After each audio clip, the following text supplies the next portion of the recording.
The Indianapolis Motor Speedway is one of the best known tracks around the world. It plays host to one of the crown gems of motorsports, the Indy 500, and it's also played host to F1 and NASCAR. This weekend, it'll be known for IMSA as the series heads to Indianapolis for the 6-hour-long Battle on the Bricks. Indy is the newest addition to the IMSA calendar, having only been added for the 2023 season after a fairly long hiatus. The race, which initially joined the calendar as a 2-hour and 40-minute race, was lengthened to a 6-hour race starting last year. And while this year's running of the race will once again be 6 hours, it is the final year that it'll be running that 6-hour format as it switches back to a 2-hour and 40-minute race distance next year. Now, while Indianapolis is well known for its oval track, only small portions of the oval are used on the 14-turn, 2.4-mile or 3.9-kilometer road course. The majority of the lap actually takes place on the infield road course portion, which is very flat and features little to no elevation change. However, there are some great opportunities for passing. Look no further than the heavy braking zone of Turn 1, where there's always sure to be chaos, as well as at the end of the long back straightaway heading into Turn 7, another heavy braking zone. Now, with it being the 4th round of the Michelin Endurance Cup, there are a fair number of storylines to keep an eye out for this weekend. First off, BMW and their M Hybrid V8 are looking to go back-to-back, not only at this track, but also in 2025. You see, last year, BMW had, in my opinion, their big IMSA breakthrough as they captured the win right here at Indy in style with a 1-2 finish. The win marked their second win in the WeatherTech Championship's GTP class, with their first coming in the 2023 Salem 6 Hours of the Glen, a race in which they didn't actually cross the finish line first, but rather Porsche was penalized post-race and BMW was given the win. As I said though, it's not just BMW trying to go back-to-back at this track after their 1-2 finish last year. They also picked up a 1-2 finish in the last IMSA race of the season where GTPs were present at Road America. That strong 1-2 finish at Road America brought them to within striking distance of Porsche in the GTP Championship. In fact, they're 181 points back, so while they did claw to within striking distance, they're going to need to have a very strong couple of races from here on out if they want to have any chance at catching Porsche in the championship. In addition to BMW trying to go back-to-back, you have Lamborghini and their SC63. That program may be about to be paused, but is it time that Lamborghini finally puts a good race together and comes away with it with a good result? Could be this weekend. There's also plenty of driver and entry notes, which we'll touch on in a few minutes, and a bunch of great championship fights that we're going to get to see play out. Now, I covered all of these in a recent episode, which I'll link on screen right now, but if you want an extra storyline to follow heading into this year's race, then consider subscribing to the S's newsletter. It's completely free, and I send out a bonus storyline for you to follow heading into each and every IMSA race weekend, as well as everything you need to know to be up to speed and ready to go for the race. You can subscribe to that by clicking the first link in the description or by heading to offinthes's.com. Now, it's not just going to be the WeatherTech Championship that's present here at Indianapolis. There's going to be a few support series here as well. You'll have 32 Lamborghini Super Trofeo cars on track across their 4 classes for a couple of races this weekend. There you have some great championship battles brewing in the Pro and Pro-Am classes, and this Indy weekend is their second to last race weekend of the season. The only race weekend they have remaining after this is their World Championships over in Europe. There will also be 29 Porsche Carrera Cup entries taking to the track this weekend for 2 races. They actually have 3 race weekends left in total, and the championship battles, especially in the Pro class, are razor thin. There, Riley Dickinson is holding down a slim 2-point margin on Ryan Yardley. So it should be some great racing to watch there this weekend. But then you also have the Michelin Pilot Challenge here. There we see a very healthy 41 entries across their 2 classes, with GS featuring 25 cars and the TCR class featuring 16 entries. That TCR championship battle is so close, with the top 3 cars separated by just 30 points. That's basically 3 positions or even less on track. Do not miss the Michelin Pilot Challenge Series race this weekend. It's shaping up to be a really good one. In terms of weather for the weekend, well, right now it's looking pretty darn good out, and it's a little bit toasty,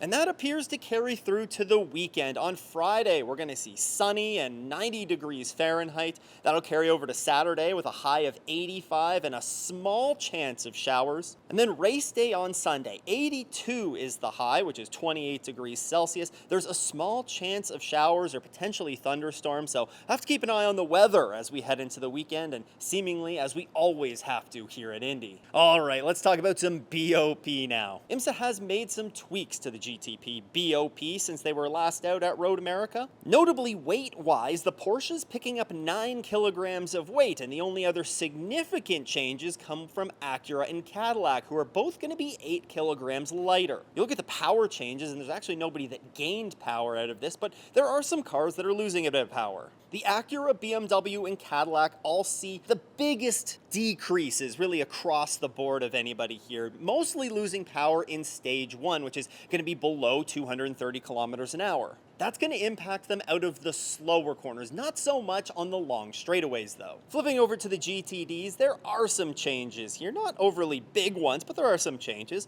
Corvette is going to be 10 kilograms heavier, while the only other sizable weight change is going to be Ferrari. They lose 6 kilograms of weight. In terms of maximum power, there's only one car that's actually gaining power here, much like in GTP, and that's Lexus. It's less than 1%, and that's only on speeds below 190 kilometers an hour. There are some significant losers here, though, as BMW loses 3.5% in stage 1, and Ferrari loses 3.9% in stage 1 of their power. While under maximum power, so this is going to affect the cars on the long straightaways, BMW loses 2.3%, Corvette loses 3.2%, Ferrari loses 2.9%, Lamborghini loses 3.3%, and the biggest loser here of that V2 power, again, this will impact them on the long straightaways, is Mercedes, who lose 4.2% of their maximum power. As for the grid size this weekend, we're going to see 53 total cars on track this weekend, which is 3 fewer than what we saw last year. 12 will be featured on the GTP grid, an increase of 1 from last year. 12 LMP2s are on the grid, that's an increase of 2 from last year. 11 GTD Pros are on the grid, which is 2 fewer than last year.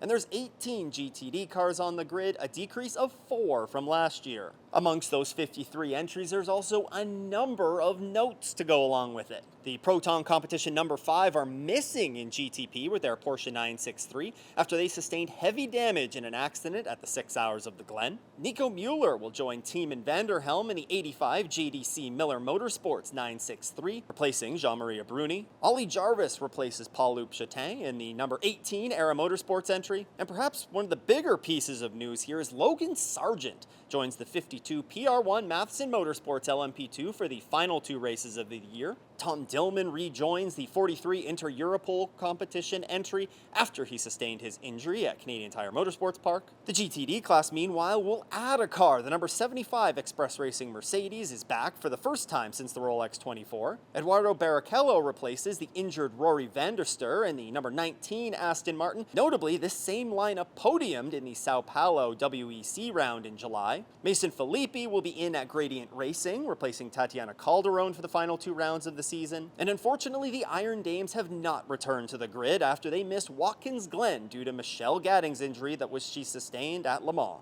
Last year, it was the number 24 BMW M-Team RLL M Hybrid V8 of Philippe Eng and Jesse Krohn, who led 55 laps en route to victory. In LMP2, it was the number 11 TDS Racing entry of Hunter McElroy, Mikael Jensen, and Stephen Thomas. While in GTD Pro, the number 77 AO Racing Porsche of Michael Christensen and Lauren Heinrich took the win there. And in GTD, it was the number 120 Wright Motorsports Porsche of Jan Halen, Elliott Skier, and Adam Adelson taking victory. Let's talk about the keys to victory for this 6-hour race at Indy. And it really all starts off with no penalties. Now, maybe I'm starting to sound like a broken record with this one, but based on the number of penalties that we saw at VIR, I think it's definitely worth mentioning. It's a Michelin Endurance Cup round, so what that means is the grid is larger. We have 53 entries on the grid this weekend, so a drive-through penalty that puts you, 3/4 of a lap down here, that's a lot of cars that you have to come back through the field and pass to make up that track position. Sure, it's a 6-hour race, but a penalty like that can really sink you at a track like this. And I mentioned it just a second ago, we're coming off a rough round at Road America the last time that all 4 classes were present, and we saw how IMSA laid down the law at VIR with the GTD classes. Will they do the same this weekend? Will they hand out heavier penalties for offending teams? You don't want to take that chance. You gotta keep it clean this weekend, steer clear of the penalty box, because if you do pick up a penalty, it could be a severe one. These teams have to be ready for anything this weekend. Rain? Be ready for it. Warm and sunny like today? Be ready for it. A chaotic safety car filled race, kind of like we saw last year. Be ready for it. A race that features minimal full course yellows and extended runs? You gotta be ready for that too. I really don't think that anyone truly knows what to expect this weekend. If I had to guess, I'm leaning towards a more calm race where we do get to see some extended runs, get to see some strategy really play out. But based on what we saw here last year and with the bit of uncertainty in the weather, who knows what could happen? The team that's able to adjust to either the weather conditions or the changing race conditions, they're going to be the ones that find themselves in contention for a podium at the end of the day. So it really is a key to the race to be ready for anything. And then you need to nail the final pit stop. Getting a quick and clean pit stop is going to be a key to a successful race weekend, regardless of what race we're talking about. But with a fairly high number of full course yellows that we've seen here in the past couple of years, and the relatively high possibility that we could be seeing a late race pit stop be the decider in any of these 4 classes, then that's going to make that final pit stop very, very important. Hey, Rexy won their class in GTD Pro on the back of an incredible final pit stop here, so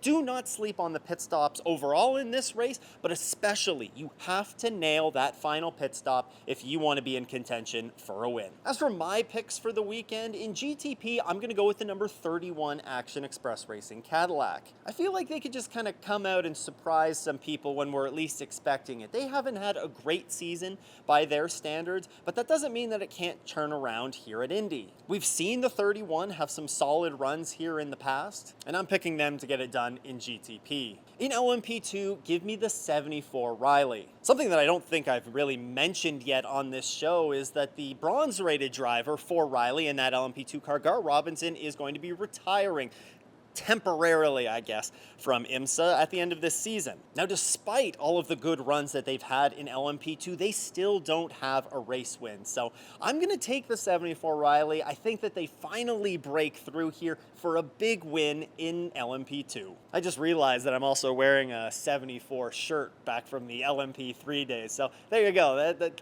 didn't even plan on that, but give me the 74 in LMP2. In GTD Pro, I got a good feeling about Pfaff and that number 9 Lamborghini. We've seen the Lamborghinis have some strong runs here in the past. Pfaff has had some good runs mixed in with some terrible luck over the season, but generally as the season has gone on, their pace has improved. I think this is going to be a track that suits that Lamborghini really well, and I think they're going to pull off a huge win in the GTD Pro class. And then finally in GTD, give me the number 96 Turner Motorsports BMW. They had a good run here last year. The BMW, I could say that it seems to be well suited to this track. It seems to be well suited to a lot of tracks, to be honest, but BMWs have had some good runs here, not just in GTP. Give me the 96 Turner Motorsports BMW to have a good race and pick up the GTD win. Let's take a look at the point standings now, presented by P1 Web Development. If you're a race driver, team, chassis builder, or engine shop who takes racing seriously, but your online presence is an afterthought, you're leaving money on the table. P1 builds sites that get you noticed, get you sponsors, and get your business taken seriously. You can visit the brand new P1 website at p1webdevelopment.com. In GTP, it's number 6 Porsche Penske Motorsports 963 that leads with 2,314 points.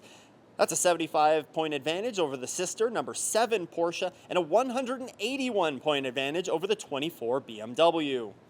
The 93 Meyershank Racing Acura and the number 10 Wayne Taylor Racing Cadillac round out your top 5. In LMP2, it's number 99 AO Racing entry that leads with 1,682 points. That's a 107-point advantage over the number 22 United Autosport entry. The 74 Riley 43 Inter Europol competition and number 11 TDS Racing entries round out your top 5. In GTD Pro, it's the number 3 Corvette Racing by Pratt Miller Motorsports Corvette that leads the way with 2,632 points. It's a 53-point advantage over the 81 Dragon Speed Ferrari. The 77 AO Racing Porsche, the 64 Ford Mustang, and the number 1 Paul Miller Racing BMW round out the top 5. And in GTD, it's number 57 Windward Racing Mercedes that leads with 2,529 points. That's a 171-point advantage over the number 27 Heart of Racing Aston Martin.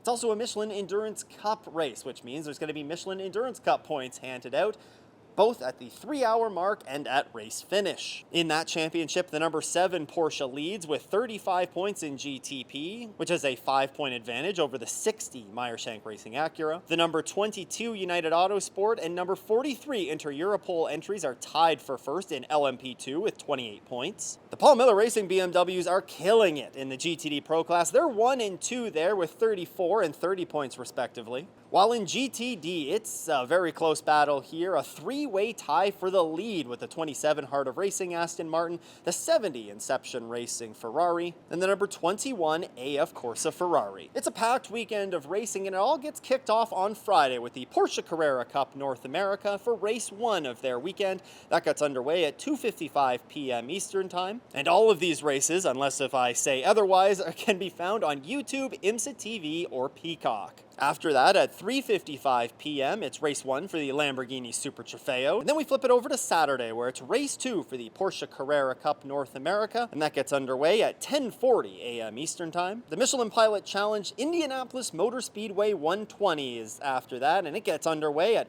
12:35 p.m. Eastern Time on Peacock, IMSA TV, and YouTube, followed by IMSA WeatherTech Sports Car Championship qualifying at 3:10 p.m. Eastern Time, and the day is rounded out at 5:05 p.m. Eastern Time with the Lamborghini Super Trofeo Series for the final race of their weekend. On Sunday, it's just the IMSA WeatherTech Sports Car Championship and the TireRack.com Battle on the Bricks. The 6-hour race gets underway at 11:35 a.m. Eastern Time, and you can catch it on IMSA TV, Peacock, IMSA's YouTube channel, and NBC. We're in for a great race weekend at Indy, but there's a lot of storylines to get caught up on ahead of the race. That's why I put this video together for you to get caught up on all the storylines leading into this year's Battle on the Bricks. Huge shout out to all of the channel supporters. If you too want to support the show, you can head to patreon.com/OffInTheS's or become a YouTube channel member by clicking the button below. Once again, thanks for tuning in. I hope everyone has a great race weekend and doesn't go off in the S's.